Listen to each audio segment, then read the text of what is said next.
vision's turned to gold, and now we're blacking out.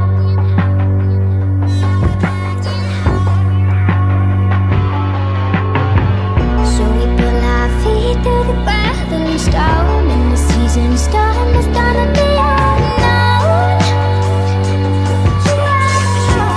God's culture never fucking stops, right?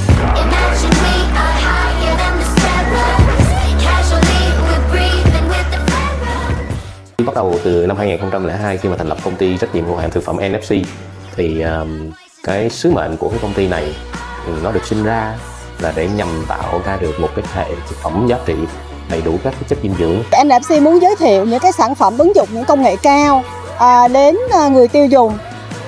Hôm nay chúng tôi rất là vinh hạnh được nhận cái giải thưởng doanh nghiệp thương hiệu truyền công hướng của Asia Pacific Enterprise. Điều này cái minh chứng cho những cái sự xác định đúng đắn của chúng tôi ngay thời điểm ban đầu. Chúng tôi duy trì được cái sự phát triển bền vững. Nature Foods định hình xu hướng convenient wellness qua những sản phẩm tiện lợi nâng tầm trải nghiệm ẩm thực bằng những món ăn nhanh gọn. We're higher.